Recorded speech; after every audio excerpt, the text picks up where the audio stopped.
Good morning and welcome to our August webinar, channel partner webinar for our legal and government teams. Thank you very much. I'm Daniel Wong, Director of Channel Marketing for Veritone. And today our guest speaker is Chris Riccuti, Vice President of Product Management. Welcome, Chris. Hey, Daniel. Thank you. And thank you, everyone, for joining the webinar today. Yeah, great.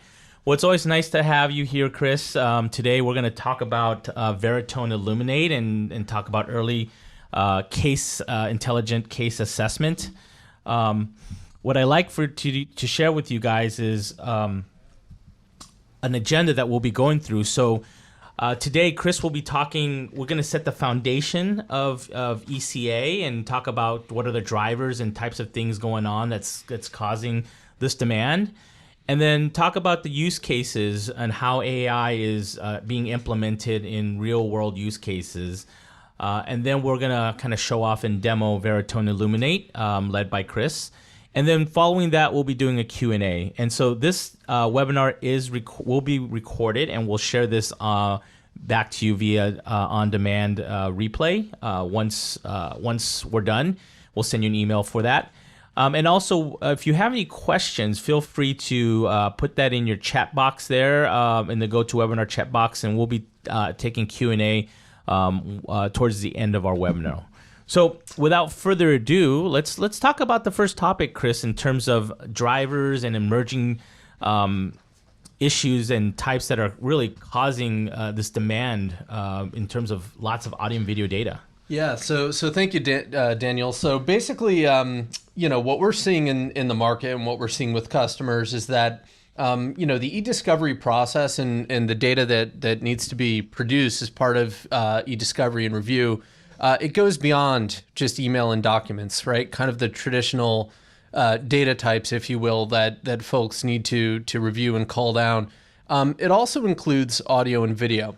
And we've seen that there's an explosion in the abundance of electronically stored information, or ESI, that's being generated from audio and video recordings. And there are, a number of reasons for that. And some folks on the webinar might be familiar with a lot of these reasons in the cases that they're working on for their clients. But ultimately, as an example, rise of the remote worker and remote communication tools.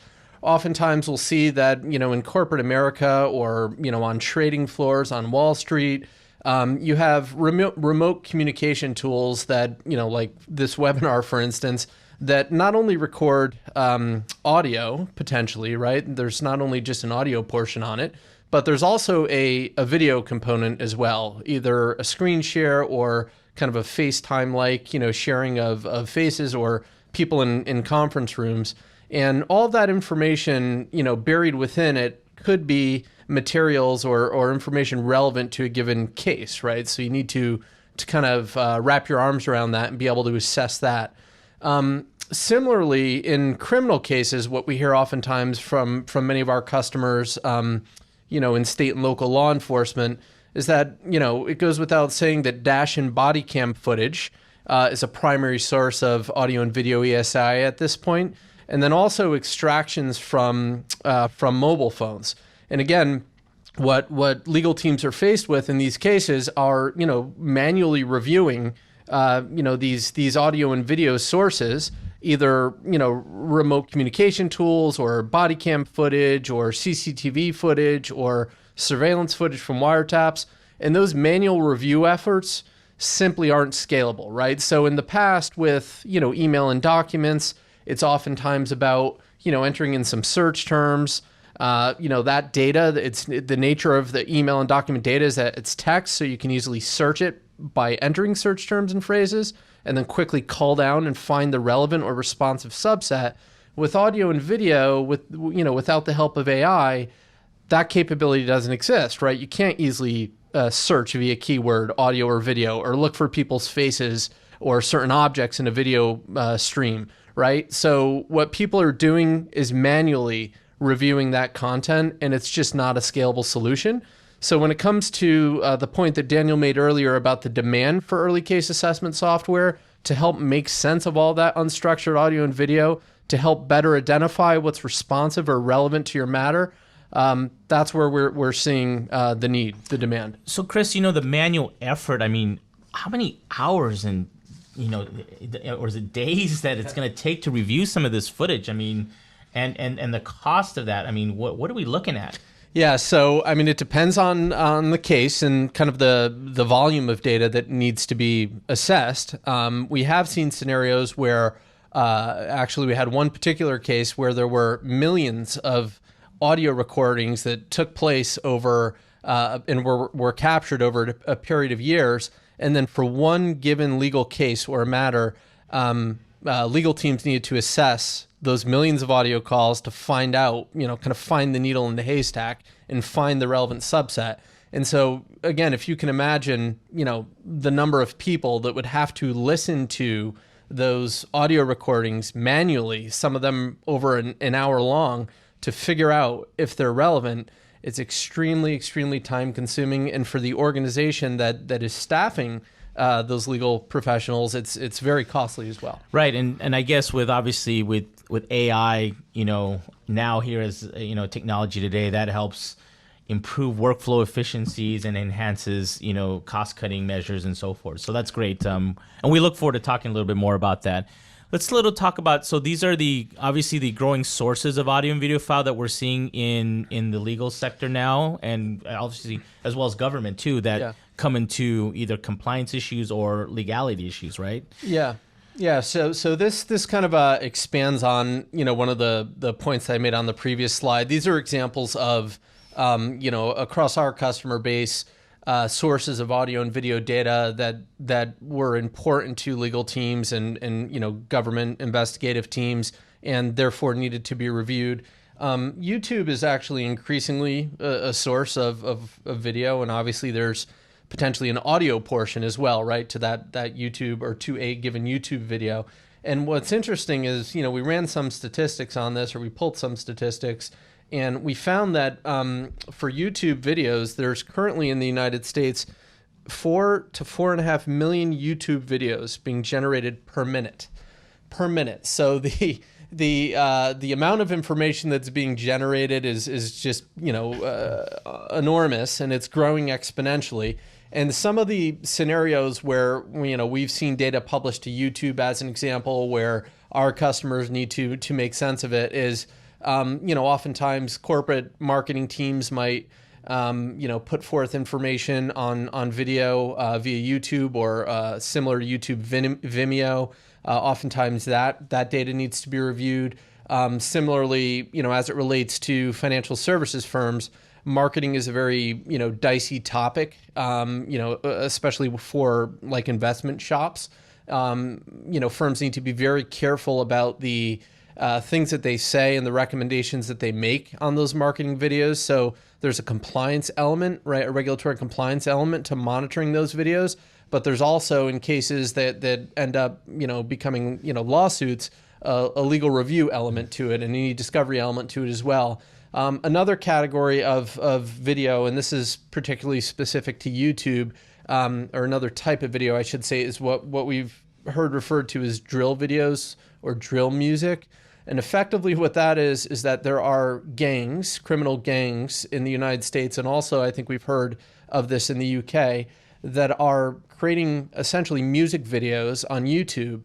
But hidden in those music videos are messages effectively to other gang members, right? So there's potentially criminal activity going on in YouTube, and oftentimes related to a criminal case.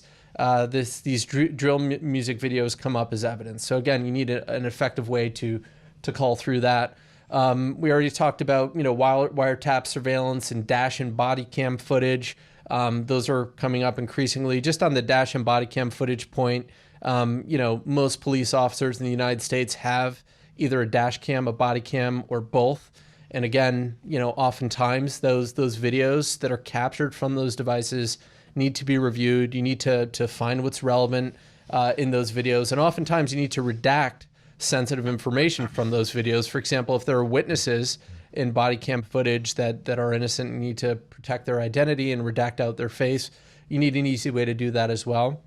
Yeah, I mean, that's an interesting thing, because dash and body camera footage, we've seen a lot of compliance laws come into place, like in the state of Ohio and state of California, now requiring, certain things to be redacted. But obviously, because they're going into legal matter, someone's still got to manually look through this stuff. And so again, it's still a long, tedious process, not scalable. And this is kind of where AI comes in and helps out with that, right? Absolutely. And oftentimes, the people that are doing the review of dash and body cam footage are criminal investigators at the local police departments, right? And they don't have the budget to go out and, hire X number of people to then review all this dash and body cam footage. So AI definitely can help in this case. Yeah. In this short and long of this slide, I guess, at the end of the day, we're seeing tremendous amount of audio and video footage coming into legal matters. And at the end of the day, like you said, it's just not scalable. So let's talk about some use cases, Chris, on what we're seeing, for example, like in Homeland Security. Yep. So, as an example, there is border protection, obviously, as it relates to Homeland Security. That's kind of the topic du jour in the popular press lately. But as part of, monitoring those borders, there's video footage or video cameras that, potentially can capture evidence of people crossing the border or some other activity that might be deemed criminal. There's also audio surveillance. There's body cam footage of border control officers, and kind of what's interesting about this is there was a specific case related to the need for government organizations to collect and then monitor and ultimately produce audio and video evidence from the border. And that case was Ultra Relato versus Nielsen.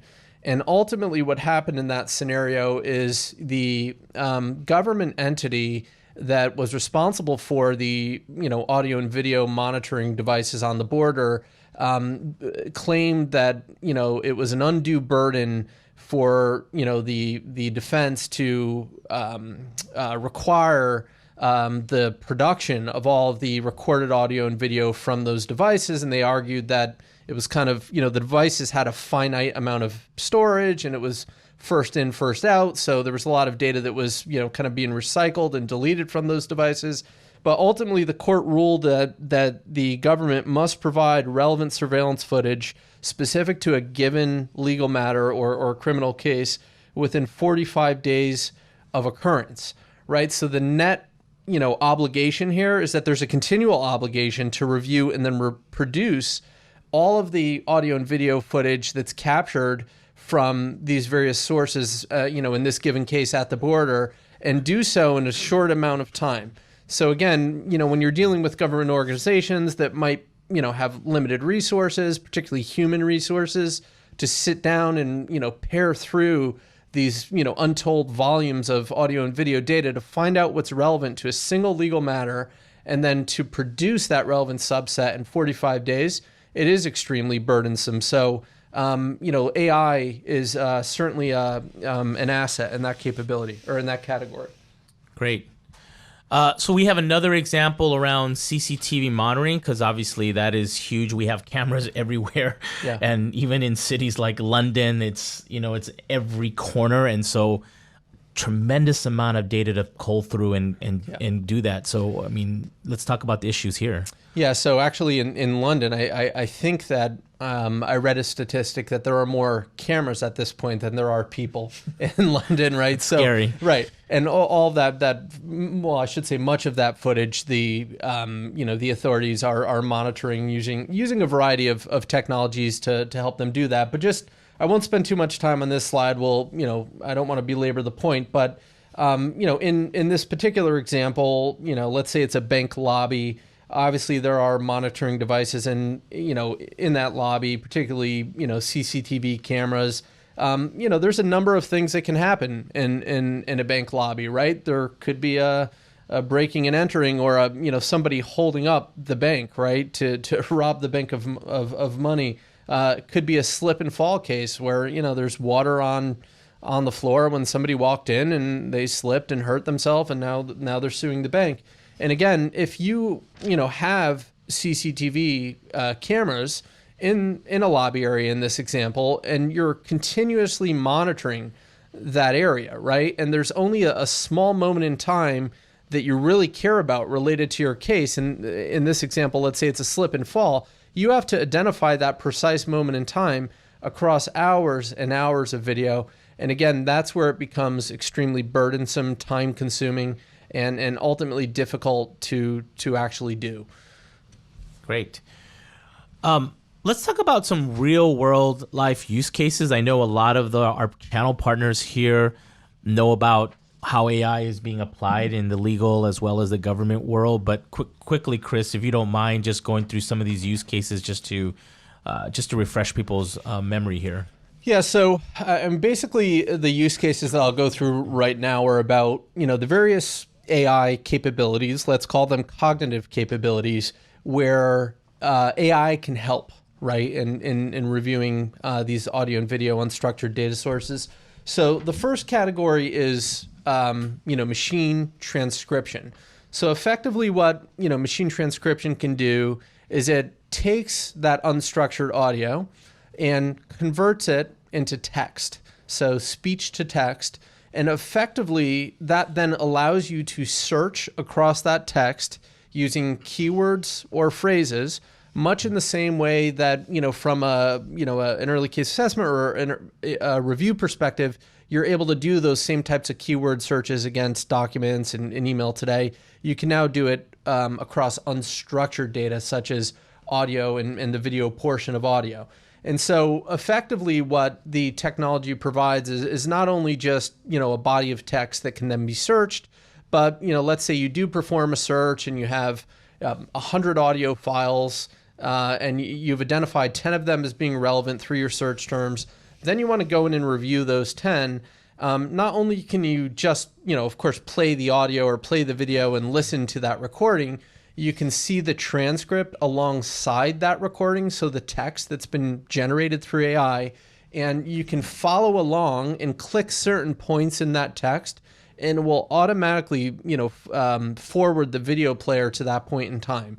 So if you search for, as an example, the word federal government that's highlighted in red in the transcript on the right, you can click those words in that transcript. The video or the audio will forward to that point in time, and you can listen to the audio or the video just around that information that you care about. Great. One thing with transcription that I hear people talk about is accuracy. And so was wondering, you can talk a little bit how, Veritone does as it relates to accuracy, because obviously, people are saying, hey, there's different engines don't capture everything 100%. So Yeah. Could you talk a little bit about that? Absolutely. So with any AI capability, and even in cases where humans are doing transcription, there's really no such thing as 100% accuracy, right? Even if humans are doing it, humans make mistakes as well. And accuracy, there are a number of things that impact accuracy of transcription as it relates to AI. One is first off, the quality of the audio or video, right? Obviously, the higher the quality, the clearer and crisper that audio track is, and therefore, a better job potentially that the AI capability can do at accurately turning that speech into text. But another, kind of piece that impacts accuracy is whether or not the AI understands the words that are being spoken. And I'll give you a kind of a real world example. We had a customer that was working a particular case that contained audio recordings of doctors and doctors amongst doctors and doctors and patients. And oftentimes there were in those audio recordings medical terms that are very technical that were being spoken. So as an example, surgical procedure or medical devices or pharmaceutical drug names. And so if you have just a generic AI transcription capability in those audio calls, in this example, it'll do a good job of transcribing kind of the common English language dictionary words. But what it's going to fail on and do a poor job and then ultimately, lead to a reduction in accuracy would be those specialized industry terms, right? Those medical device names or those pharmaceutical drug names, et cetera.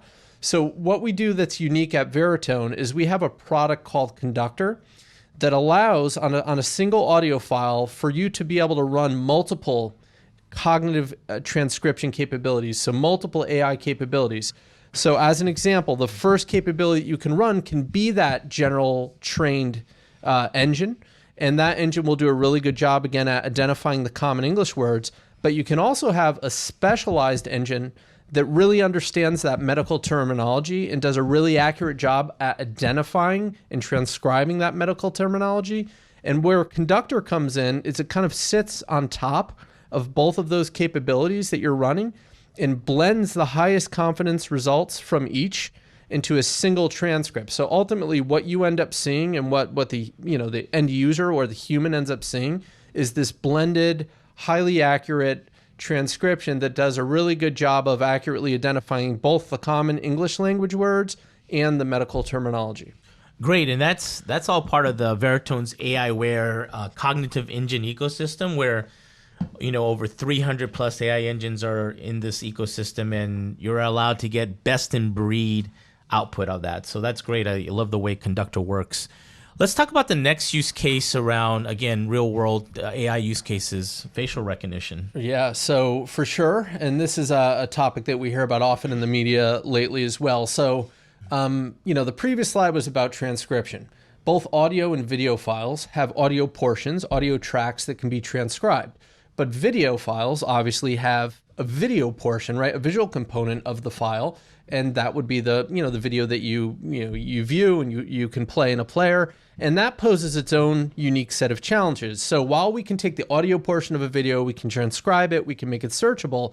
What if you wanted to be able to search and identify, in this case, let's say people and their faces within various frames at precise moments of time in the video, right? So that's its own kind of unique challenge. So again, if we go back to legacy methods, right, of manually reviewing videos, if you have a video that's an hour long, you have a human that's clicking play on that video and watching it for an hour and waiting till they see the moment in time that they care about and then stopping the video and saying, okay, this file's relevant. Or they watch that video file for an hour and they find that nothing's relevant, right? And so it was a waste of time. Well, I mean, obviously here in this case, it looks like AI is training facial engines to recognize this gentleman here, Juan Carlos Ochoa. Yep. Otherwise, that one single person would have to manually sift through hours and hours and saying, was that a Juan Carlos? Maybe not, right? So the great thing with AI is what we're seeing is AI is doing all the heavy lifting, right? It's doing 80-90% of the lift,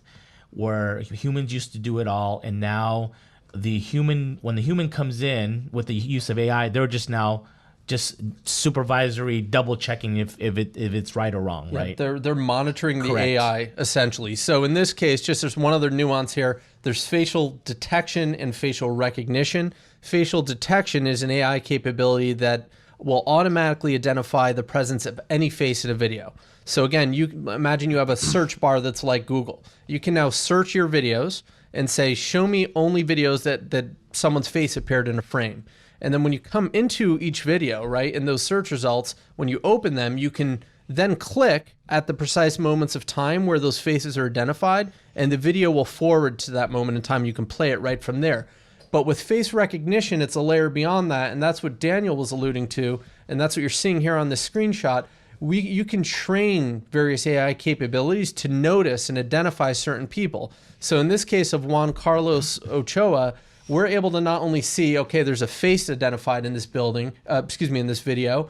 You're able to go into the search bar, type in Juan Carlos Ochoa, and the system will return to you all of the videos where Juan was present. And then you can go into each one of those videos and again, find those precise moments in time where Juan's face was present. So it allows you to save a ton of time from a review perspective. Right, and obviously from a legal perspective, that's when you want to say, hey, this is where Juan was doing something wrong, or maybe where he wasn't, he had an alibi or what have you, right? So let's talk about the next use case. Again, very similar to facial, but now we got object recognition, right? So same thing, looking for maybe a gun or a knife or some kind of, or a car in this spectrum. Maybe that is the suspect's car and we're trying to identify him in the freeway, right? Yep. Let's talk a little bit about that. Right. So again, similar to face detection and face recognition of that visual component of a video, AI can detect objects. And as Daniel said, objects can be virtually anything that appears in a video. It could be an automobile in the case of, let's say there was, highway cams and that a local, Department of Transportation or police agency is monitoring and there was a major accident, right? You'd be able to detect when that accident happened with AI, detect that precise moment in time across those highway cams that are, continually recording data, right? But objects can also be handguns, or objects can be, let's say there was an issue in a restaurant and it involved alcohol. You can identify bottles of alcohol on certain frames in a video. So again, similar to face detection and face recognition and this notion of a search bar that allows you to search for faces, you could do the same for objects. So if I'm looking for a Jeep, I can go into a search bar, type the word Jeep, and the search results will return only those videos that contain Jeeps. And then when you go into each one of those videos, what you're looking at on the right here are precise moments and times, little 1-second intervals of where these various objects occurred. So again, you'd be able to click car or Jeep, and the video would forward to that moment in time. And again, it saves you a lot of time and energy on the review side. And like facial recognition, these objects can also be trained as well if you have the right data sets and so forth. So if you're looking for a particular object, whether it be a particular gun or whatever, we can train that particular gun and again find that. That's correct. Translation with AI, obviously lots of audio files. So outside of just videos, there could be obviously just normal depositions, Yep. Or it could be tech support calls or what have you, right? So AI plays a role in this too as well. Can you talk a little bit about that, Chris? Exactly. So again, on the first use case slide, use case 1, we're talking about transcription, right? So we're turning speech into text. But sometimes that text that's being generated is in a foreign language, and you might want to normalize it into a language that you understand. So I'll give a great use case of this. Another customer of ours, it's a major financial services firm. They have trading floors where equities or stock traders execute orders on securities for customers, and those trading floors were across 4 different geographies. In each one of those geographies, the traders spoke a different language, but across all of those geographies, their audio communications were recorded, right? So this is actually a regulatory compliance use case. From a compliance perspective, these compliance teams that are internal to these investment banks need to analyze and monitor those audio calls from those various traders to make sure that no regulations like insider trading regulations or market manipulation regulations are being broken, right? They want to ensure that. So in addition to doing kind of the speech to text, they also wanted to normalize the language of all of those transcripts into English. And what that allowed them to do is then monitor and execute this compliance function from a single geography, which was in the US, and do all of their searches in English, right? Their keyword and phrase searches in English. So where AI helped in this case was taking those transcripts from those various languages, running them through an AI-enabled translation capability, and turning those foreign language transcripts into English. Great. Let's talk about another one, redaction, and how AI helps, again, with redaction and in saving workflow efficiencies there. Tell me a little bit about that, Chris. Right. So everyone's familiar with redaction as it relates to text-based files, documents, emails, etc. But oftentimes audio and video contain sensitive information, be it PII or witnesses that need to be protected, etc. You need a way to programmatically redact those audio and video files without it taking too long, or in some cases folks don't even have the capability to do a redaction at all. So where AI can help with redaction is it very easily, again, you've identified the precise moments in time already that you care about within each one of those files. So you can forward to that moment in time you can redact certain elements, right? Certain moments in time from audio and video, both from the transcript, and that's what you're looking at in the screenshot on the right, but also from the audio or video file itself. So as an example, what you're looking at now, you'll see that the black out areas are the redacted information in the transcript. What AI where it can really help is when you make that selection, you black out that particular area in the transcript, the corresponding audio portion of this video in this case a white noise will be inserted, right? So basically blocking out automatically the corresponding audio portion from the transcript that you've chosen to black out. And then as it relates to the video portion of a video, not just the audio portion, you can black out certain faces and blur certain faces with AI, and that's what you're seeing here. And so, for example, that gentleman on the left, his face is blurred out. We've redacted him. Let's say he's an innocent victim or a witness, and we want to redact his face out. Because this is a video, as the video plays and that person physically moves in that recorded video across the screen or across the room, that blurred redacted square will track him and will follow him and will ensure that his face is constantly redacted throughout the entirety of the video. So that's where AI can help with redaction. Great. And obviously Veritone has made this very easy, self-service. In the old days, I guess people had to really just outsource this, right, Chris, to other IT professionals, and then they had to be legally certified and all this other stuff, right? So now you can have your legal analyst do it himself at his desk without taking it outsourcing and so forth. That's correct. Yep. Great. Let's talk about what we're here to talk about really today is Veritone Illuminate, and this is the technology around early case assessment and how we talked about a bunch of AI stuff. Now talk about how AI-enabled early case assessment can help with this, and tell us a lot more about Veritone Illuminate. Awesome. So Illuminate is early case assessment software for audio, video, and text-based data. And what it does is basically those 5 use cases that I talked about previously, all those AI capabilities that we just went through, from transcription to face detection to face recognition to object detection, it brings all those capabilities together in a single early case assessment app that will automatically transcribe, translate, detect objects, but ultimately allow you to search and cull those large volumes of unstructured data, audio and video ESI, to figure out and to identify what the relevant subset is or what's responsive to your matter. So I'm going to go into more details as it relates to Illuminate when we provide a demo. But ultimately, you're able to rapidly search across that audio, video, and text-based data by keywords, by faces, by people's names, by objects, and more.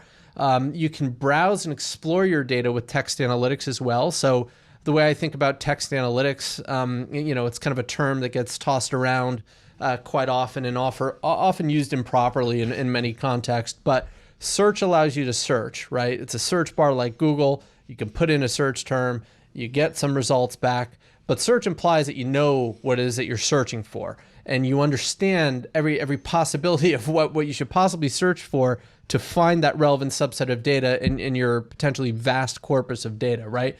So that's fundamentally a bit flawed, right? Search is a bit flawed. It helps, but it's not 100%, right? With text analytics, effectively what that allows you to do is browse and explore the information in your data. So if there's a term that you didn't think about searching for, text analytics can automatically identify that. It automatically identifies, for example, people, places, topics, right? Things that people are talking about, words and names that they've said on these audio or video calls. And it automatically visualizes that and allows you to browse it.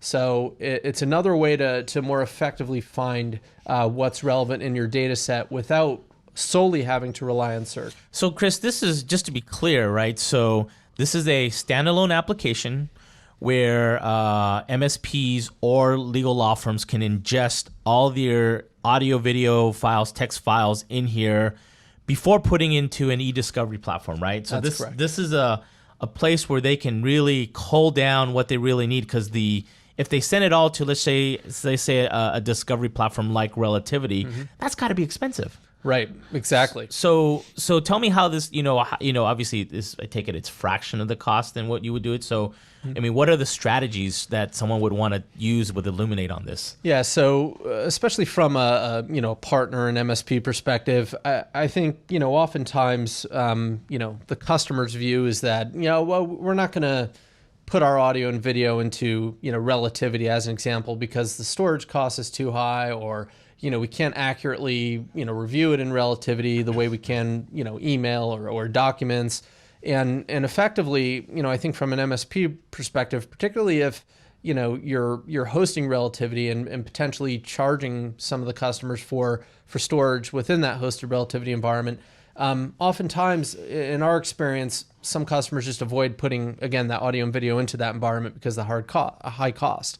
So with Illuminate, it's a way to offer to your customers a solution that is a fraction of the storage cost, significant fraction of the storage cost for audio and video data compared to relativity, and then ultimately it allows you as a partner to to help customers do a better job of identifying the information that's relevant to their case because of all these AI capabilities that we mentioned, but also save them a bit of money on storage. And provide you as an MSP with another revenue source where the alternative you might not have had a revenue source at all because people just choose not to put it in relativity in the first place. So right, and for legal law firms, I mean, this is a great way just to show that they're looking after their clients' dollars, right, and so forth. I mean, there's no doubt they're going to bill them a lot of money anyway, but I'm sure this is just another angle that law firms can use to say, hey, we're looking out for you and still trying to cut costs. I know you're going to get billed for it, but it's still cheaper than us throwing it into an e-discovery platform. I mean, all the evidence, right? That's exactly right. And so that's a very, important point. You mentioned all the evidence. So the way to think about Illuminate is a way, again, to do an early case assessment, to run these AI capabilities, to ultimately cull down and find that subset that's relevant. And then that subset only will go into relativity, right? So one of Illuminate's core capabilities is the ability to seamlessly integrate with review platforms like Relativity, OpenText, Accelerate, etc. And again, the customer can easily take that subset of data, pop that into Relativity for further review. Cool. Well, let's get to the heart of this thing. Let's go to the demo. I think that's what some of our viewers want to see here. So let me just get that to you. And so you can take over the mouse there, Chris. It's all you. Okay.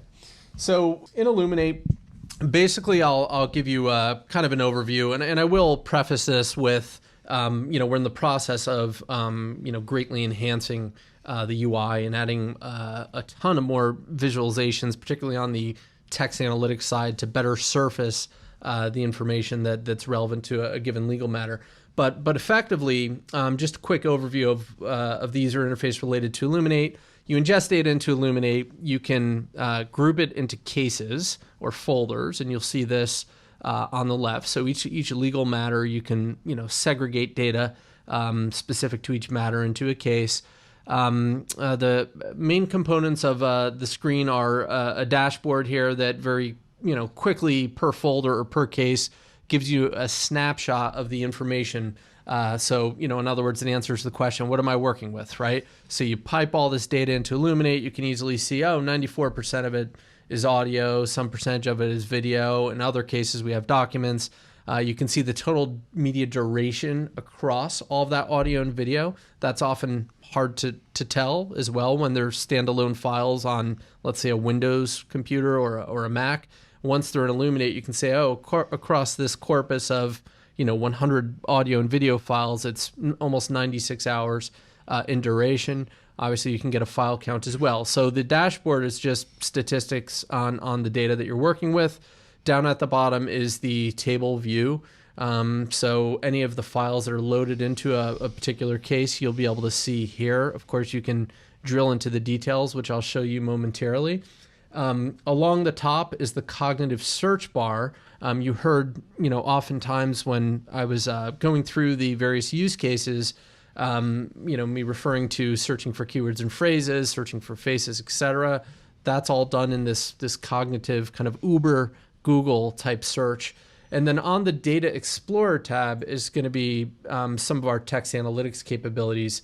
which I'll go into more detail on as well momentarily. So let's walk through, a few kind of scenarios. And now, Chris, as you're about to go through this, now, are these cognitive capabilities you mentioned, are they already defaulted in there, or do you have to select the engines and so forth? Yeah, so when you ingest data into Illuminate, it depends on your use, right? Basically your use case and what you want to do. So when you ingest data into Illuminate, you choose which engines, cognitive engines or cognitive capabilities you want to run.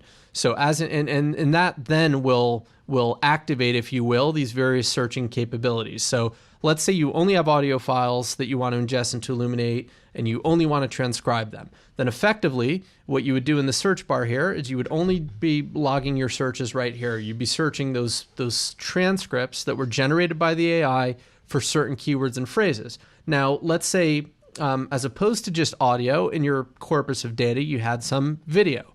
And in that video, you know that you want to search for certain faces, right? So at that point of ingestion, you would run various face recognition or face detection engines that would then activate this search by face capability. And I'm going to show you this momentarily.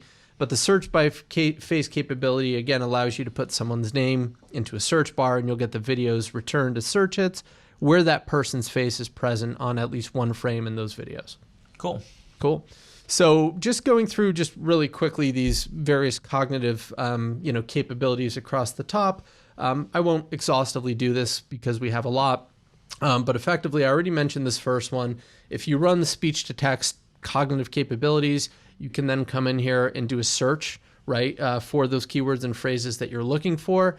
Those could be single words or phrases. We also support advanced complex search logic like Boolean operators, wildcards, proximity searches where you're looking for the occurrence of a certain word within a certain number of words of another. So all those advanced searches exist. You can search across both audio and video transcripts, but again, also we support text-based documents. So you can search for keywords and phrases across Microsoft Word documents, text files, email, etc.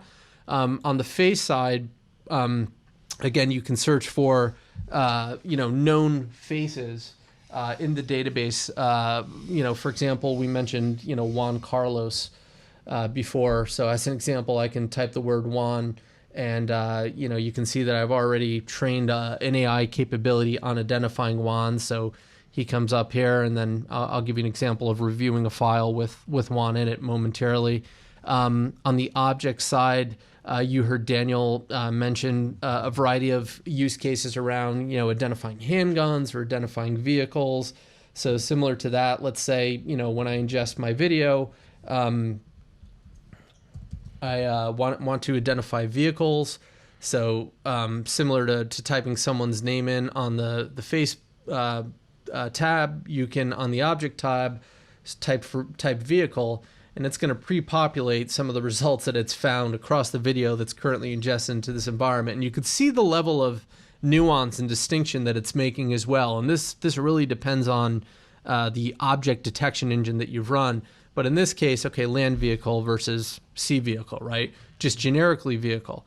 Vehicle door was identified, right? So if there was an issue where a car ran into another vehicle's door, right, and it's an accident scene that you want to review, you could search for that. But it also makes a distinction between, like a luxury vehicle, like a BMW or a Mercedes versus a Chevrolet, as an example.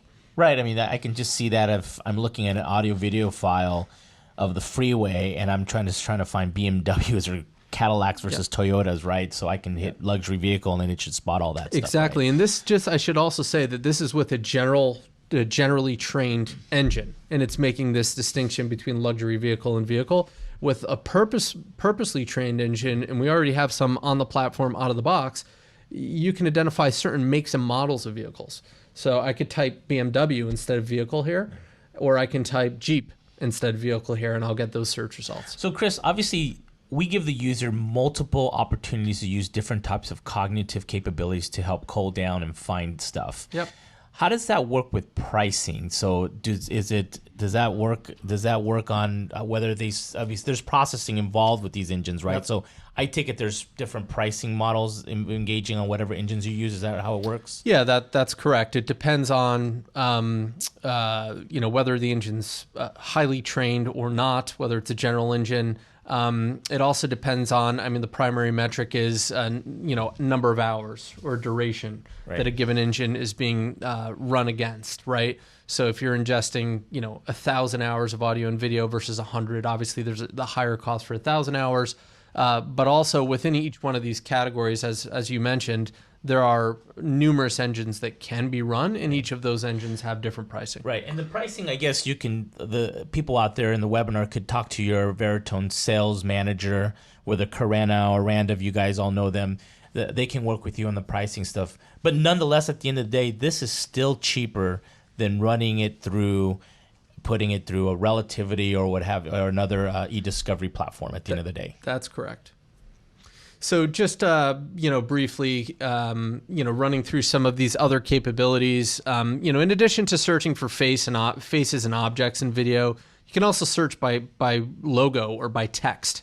So again, if there's a piece of text in a video, like specific, let's say it's certain signage on top of a building that you're looking for, you can search for that text, and the search results, if they're hits, will return to you again the videos where that text was present in some frame of the video, and those precise moments in time where that particular text was identified. And you could do that across certain logos, like I mentioned, like corporate logos, for example, or you could search for text. Other capabilities that we have just briefly are, we have this ability to do voice fingerprinting. So in addition to doing a transcription on an audio or video, we give you the ability to search by a person's name based on their voice. So you can train an engine, like if you have a sample of someone's voice, you can train an engine on that, and then the engine will then know to identify audio recordings, let's say they're telephone recordings, where that person actually spoke. So in addition to being able to search, for keywords on audio transcript, you can also search for audio files where people spoke. You can search by sentiment, positive, negative, neutral. What's the sentiment of what someone's saying? Geolocation data. So if you have, metadata associated with, let's say your audio or video files where where those cameras, let's say they're CCTV cameras, were physically placed, you can then search and say, okay, only return, video footage from cameras in this certain, geography, and et cetera. There's other capabilities as well, of course, search by time. So we're running out of time, so let me go through a couple examples. Let's say I search for, in that search bar, the word contract, okay? And effectively, go ahead, Daniel. I was going to say, so just for clearance for the audience, you've ingested a transcript, right? So this is an audio video file, and then we ran a transcript of this. Yep. So what you're looking at now, and it's a good point, are on the left, an audio player. So this is an audio file that was ingested into Illuminate. If you want to listen to it, you can click play and listen to it. On the right, you're viewing the machine-generated transcript. So let's say that in that search bar, I search for the word contract.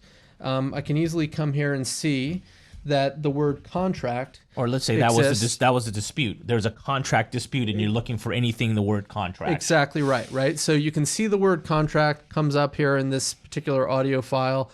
But what's really cool is that this transcript is time correlated with the actual audio. So right now, the audio is kind of forwarded to the beginning of the audio.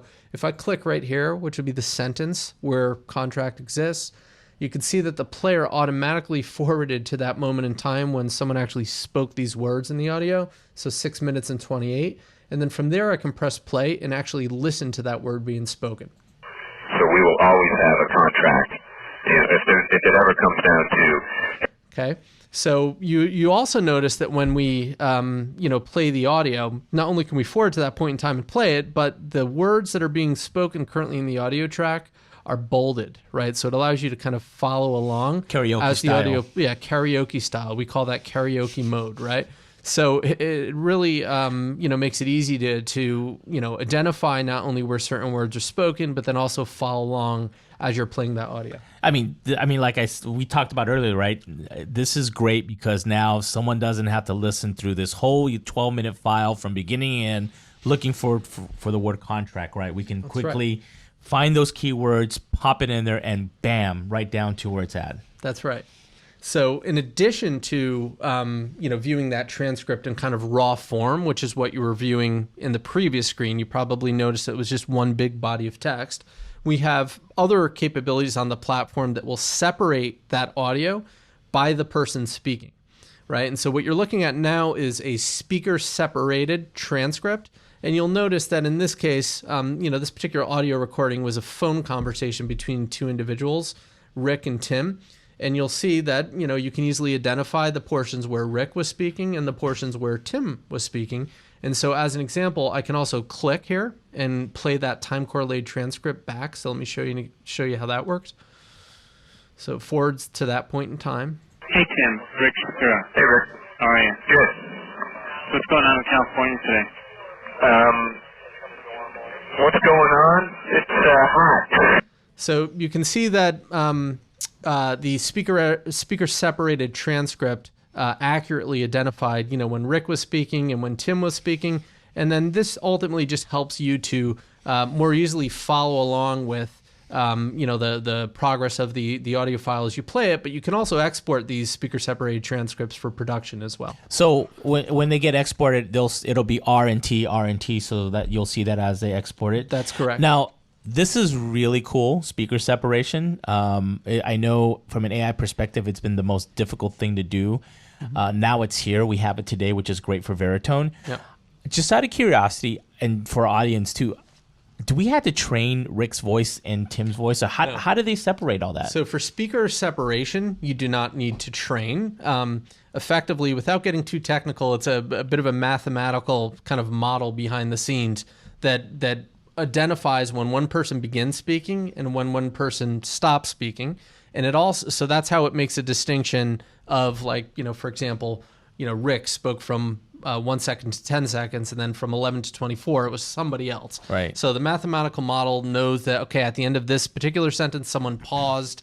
So, okay, let's carve it out and say it's another person. It also listens to the tone and inflection points in people's voices. Yep. And that's how it determines, okay, this one is Rick or speaker 1, and this one's speaker 2, Tim. Now, to your point, can you identify that one is Rick and Tim precisely? And in the search bar, search for Rick or Tim's voice, as I showed you previously. Yes, that's a capability as well, and that's called speaker identification. So that takes it to kind of the next level in identifying who is speaking. This is sweet. I love it, man. Awesome. So skipping over really quickly to the the object detection capability. Similar to identifying and searching for certain words, like the word contract in the transcript.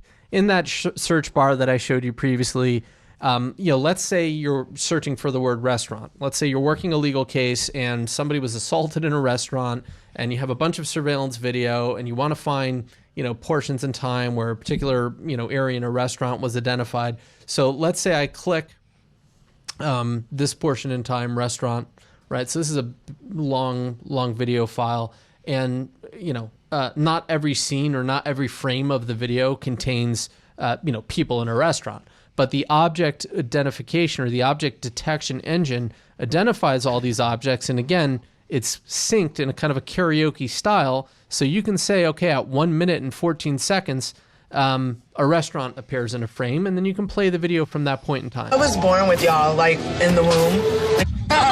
Right? So very powerful stuff. Last thing I'll show you, because we want to have a few minutes here for Q&A, is an example of face recognition. So again, in that search bar that I showed you previously, you have the ability to search for a person's name, in this case, Juan Carlos. It will return videos where Juan Carlos was present. And then if I go into one of those videos, you'll see that, okay, here's my player on the left. There's 5 face recognition results. It's of Juan Carlos. I can click that, expand it out. And again, you'll see those precise moments in time, those precise frames in the video where Juan Carlos's face is present in the video. And again, this is a short video, but this could be a very long video, and there could be many frames where Juan Carlos is not present at all. You can click one of them, jump to that precise moment. You can see I just jumped to 11 seconds, play from that point in time, and you can see what's happening here. And then, from there, you've identified what matters to you. That's great. I totally thank you for that demo, Chris. That's totally awesome. I hope the audience can see and experience now how we can help, cull things down and help, again, early case assessment. Now, question is, I culled everything I needed. Like I have, 100 hours worth of files. I've narrowed it down to these, 10 hours less or what have you. How do I export that, or how do I cut it all down and then export it into, into another e-discovery platform like Relativity? How does that work? So Illuminate, kind of core to Illuminate, is its ability to extensively integrate with a variety of review platforms, Relativity being one of them. And so effectively, once you identify that culled or relevant or responsive subset, you can easily export it in a format that facilitates easy ingestion into Relativity. So effectively what that means is, let's say you have 10 files in your culled subset of data. You want to export those. You select those 10 files, you click a button, export process runs, and ultimately what ends up getting exported in that case would be those 10 media files. Let's say they're audio and video. Any of the cognitive engine results also that you want to export. So let's say you ran transcription on the audio and video, you ran object detection on just the video. In addition to those audio and video files, it would export the cognitive output of the object detection, the transcription engines. And then the last file that it will export is effectively a load file, what's referred to as a load file in Relativity as an example. It's kind of like an index for all the files, and creates an association between the media files that are exported and the cognitive outputs. And it allows you to easily import all of that information in one concise package into Relativity. But the other point I will make is that we have a sister product, if you will, called Automate Studio. And Automate Studio is all about being able to do these types of integrations in an extensible manner without writing any code, or a very small amount of code. So very easily, if you have a customer with some, proprietary, let's say, evidence management or case management software, we can easily extend Illuminate in a very short amount of time to integrate with directly integrate with virtually any solution under the sun through this Automate Studio application. Great, thanks, Chris. Now we're going to be taking Q&A questions. So any of you guys out there have any questions, feel free to put your question in the chat box. I know we have some in right now. This is my question to you, or at least clarification for everybody, so that they know this application is absolutely a cloud-based application. So that means I can work out at my house and do this stuff, right? I don't have to be in the office. I'm not landlocked at the office, right? That's correct. So I can log on to the internet and then see all that stuff and start redacting or doing whatever I can, culling things down from there. Entirely cloud-based, that's right. That's awesome. Now, one of the questions users out there ask is, what file format does Illuminate support? So Illuminate supports all common audio and video file formats, and then of course documents as well. So basically any, as it relates to audio and video, of course this discussion can get nuanced, particularly as it relates to, some legacy systems that various, let's say local law enforcement agencies might use to capture video. As long as those files are encoded in an industry standard open source format, they can easily be ingested into Illuminate. You can run all of these cognitive capabilities that we described. In cases where there's a closed source proprietary format, those first need to be converted. And that remains true for any AI capability under the sun, right? You can't take a closed encoded format and expect to do anything with it. You first have to convert it into a format that's open. And how are users, this is another question someone asked, was how do users ingest data into Illuminate? Right. So effectively, Illuminate supports ingestion from a variety of sources. So it could be, you have some, corpus of data that's on a USB hard disk attached to your computer.